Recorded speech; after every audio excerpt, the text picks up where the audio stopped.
What is going on, everyone, and welcome back to the channel. I hope you're all doing well. Now, in today's Entitled Parents video, we meet one Karen who just has an absolute obsession with cereal. Look, I know it sounds crazy, but she goes into grocery stores and she aims to buy between 50 and 300 boxes of cereal at once. Yes, seriously, those numbers are not made up, they're real. I can't believe it either. Let's get into the story. I'm not going to risk my job because you want an obscene amount of cereal.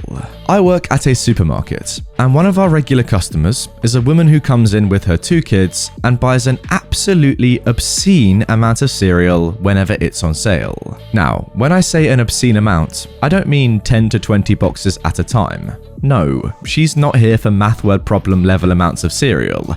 She comes in and buys anywhere from 50 to 300 boxes at a time.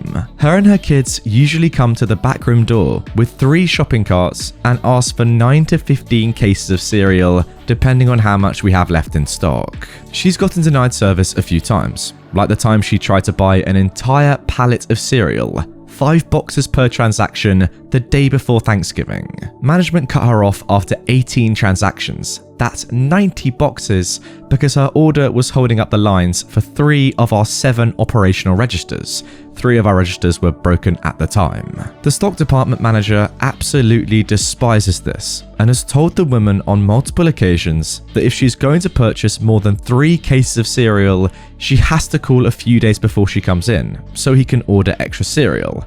But she always claims that she won't know what she'll need until she comes in and refuses to. This happened to me on a Sunday when I was the only person working in my department. I had just finished emptying the baler when Cereal Lady poked her head into the storage room. "Hey, could you get me some cereal?" she asked. I scanned our sale pallets and she said, "It's on the 2nd level of the scaffolding."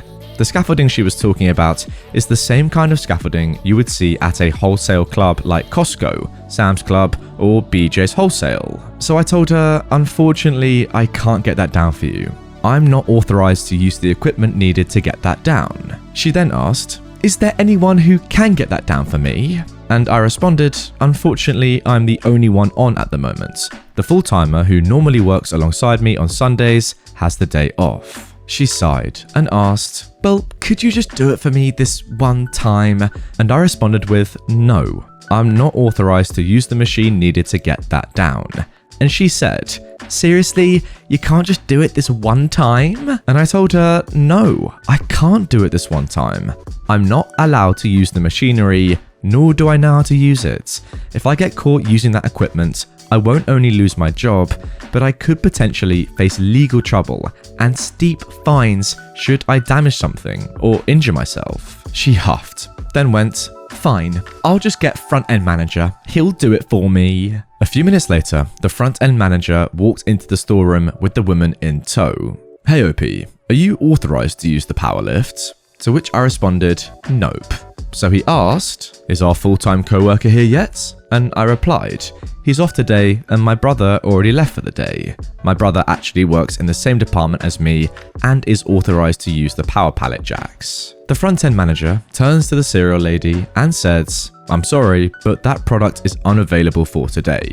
There's no one who can get that down." The cereal lady then shrieked, "You're a manager and you can't get that down for me?" And the front-end manager responded with, "Well, I wasn't trained on that equipment because this isn't my department and therefore I'm not allowed to operate it. You're going to have to come back tomorrow if you want some." The cereal lady then stormed back to the cereal aisle without another word.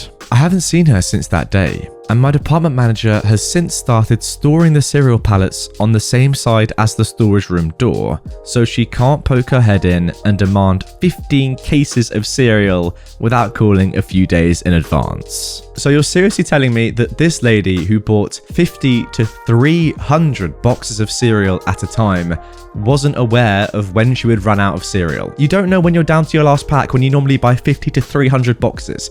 Are you stupid? How is that possible? How? how? Like, clearly, cereal is such a big part of this woman and her family's life. They go through so much of it. How often are they shopping, by the way? That's my first question. Are they going every week to buy 300 boxes? I mean, how much are your kids eating? That's the first point I have to raise. Secondly, like, how do you not know when you're coming to the end of your massive stock? I don't get it. If cereal plays such an important role in your life, surely you would know when you need to go and buy some more. It's a bada. What is that? Alright then, now moving on to our second story of today's episode. Entitled Parents wants refund on student's dining plan. A few days ago, we had freshman orientation at the college where I work. I was in a dining hall when this particular event happened. Note that all meals were comped by the college this past week, so no one was paying for anything. Not students, not faculty, staff, not parents, except for the fancy stuff at the campus's version of Starbucks, which is in the front of the dining hall. A mother comes in with her 4 children. One is a new student on our campus. The other 3 are younger siblings. The student shows her new ID card, which is all they've had to do this week in order to get into the dining hall free. The entire family goes through. No one pays for anything. Not 5 minutes later, I hear raised voices near the table. I was sitting fairly close to the cash register in the coffee shop area. The mother and all 4 kids come back up to the cash register, and the mother is yelling that she wants a refund because the only food the dining hall has is burger and fries and chicken tenders and pizza. The cashier is trying to explain to her that she couldn't give her a refund since all meals were free that day, so she hadn't paid to begin with. But the woman says that she wants a refund on her daughter's dining plan actually, because the food isn't worth eating. Note that there is nowhere else nearby where her daughter can get meals. The nearest restaurants and grocery store are in the next town over, which is 15 miles away, and freshmen aren't allowed to have cars on our campus. So if the daughter doesn't have a meal plan with the dining hall, she's not going to be eating.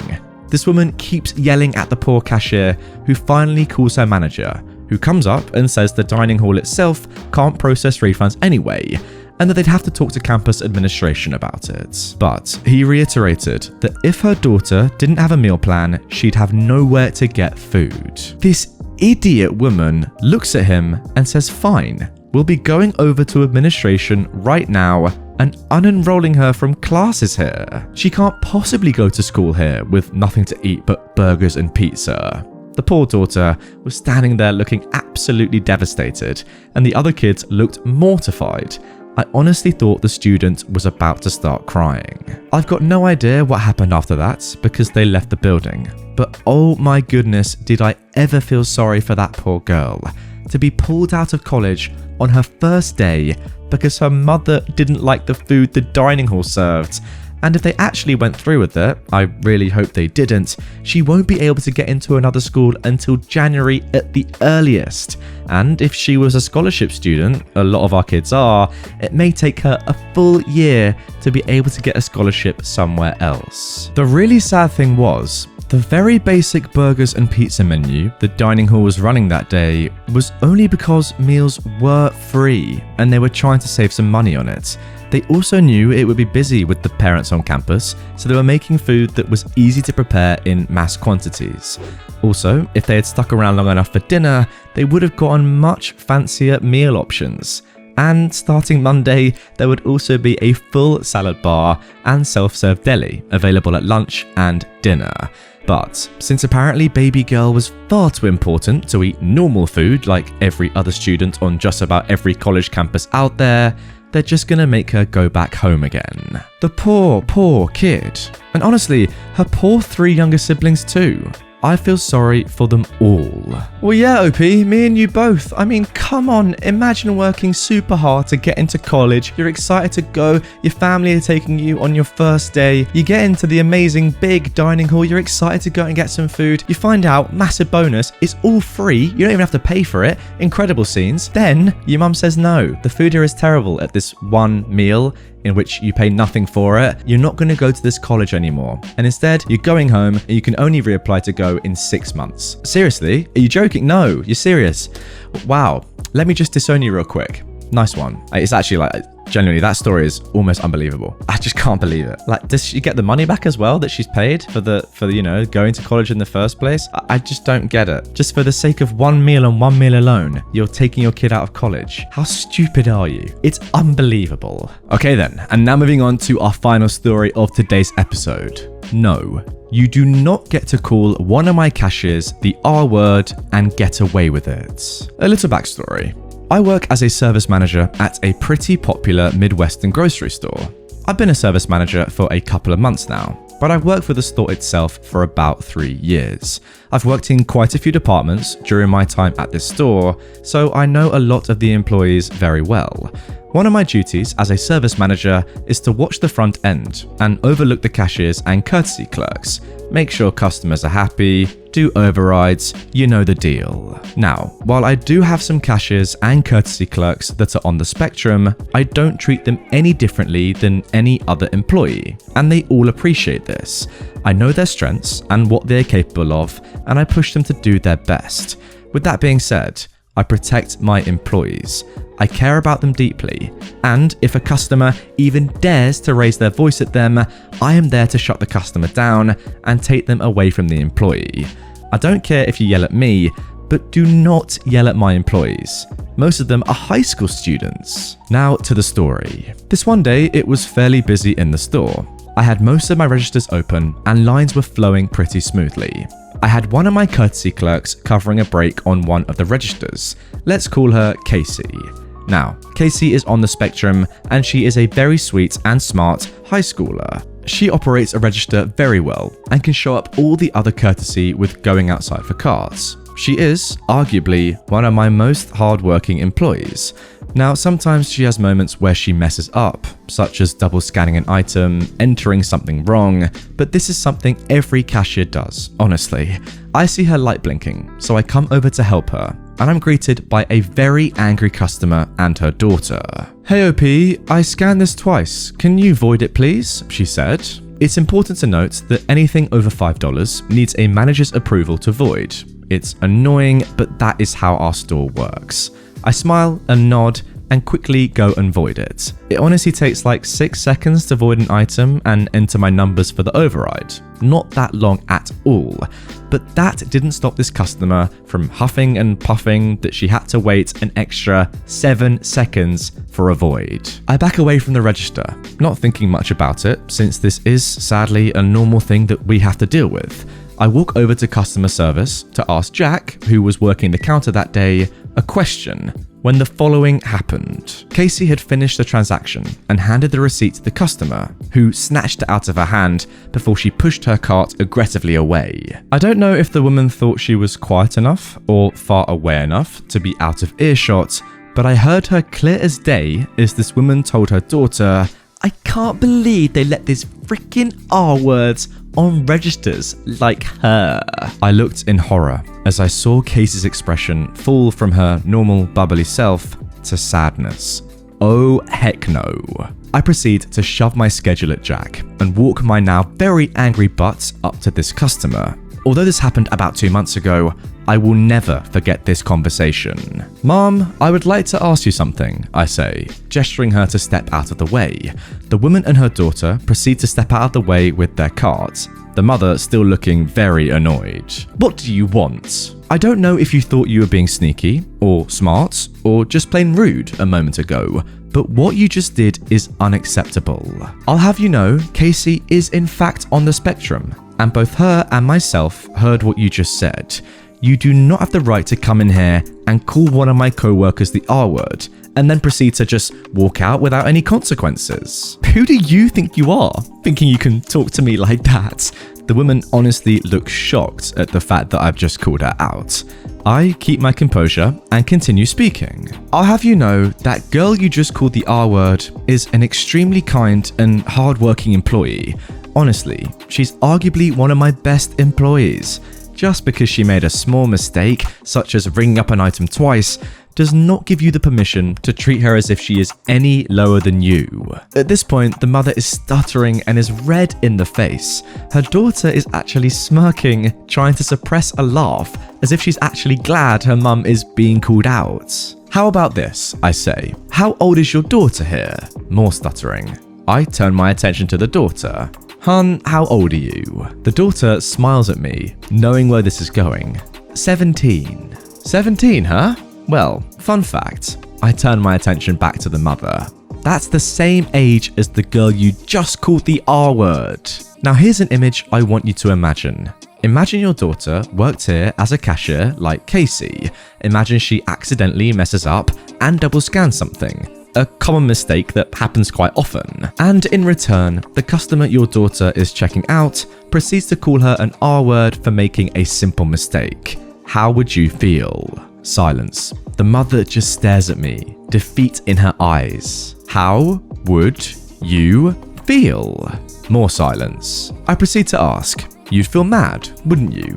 Would you be upset that someone called your daughter that? A small nod is the only response I get. Now look, I'm gonna give you two options. You can either go and apologize to Casey for what you said and move on with your life, or you can leave and I will personally ensure that you are placed on our store ban list. Choose wisely. I stare at her for a moment before the woman sheepishly goes back to Casey's register and gives her a half-butt apology before dragging her daughter out of the store. I haven't seen this woman again, but I did see her daughter, who came back the following week to apologize about her mum and thank me for what I did. Apparently, this girl went to school with Casey and knew she was on the spectrum, but wasn't in the position to stand up to her mum.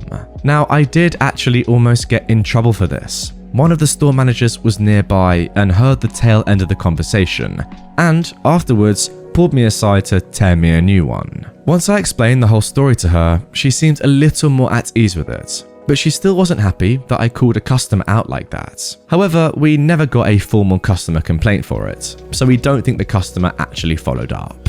Look, I get it, it's probably not store policy to start calling a customer out publicly in your store, and I understand that, but this goes way beyond any customer policy. It's just about being a decent human being to another human being, and I'm sorry, but calling someone the R word who is 17, just doing their job, making one simple mistake, you deserve to be called out for that, right there and then. It's just facts. Like, is this woman really saying that she's never made a mistake in her life? Is that what she's saying? Because the way I look at it, she's calling someone an R word for making an extremely simple mistake. If you're going to call someone that, you have to expect someone else to call you that if you were to do the same thing. So I guess that she's saying that she's, incapable of ever making a mistake, and therefore, oh, this person made one mistake? Yeah, I'm going to abuse you for it, you dog. I mean, really, it's just ridiculous. Again, all these three stories have had ridiculous mothers in them. Crazy, I know, but this is Entitled Parents. Anyway, guys, that is going to do it for this one. Really hope you have enjoyed it. If you did and you want more from me right away, please do check this video out on screen. It's an absolute cracker. Let me tell you that for free. If you are new to the channel, something else you can do for free is subscribe. If you're a fan of it and you want to see more from me, hit that button. I'll feel great, and I'll see you all tomorrow with a brand new episode.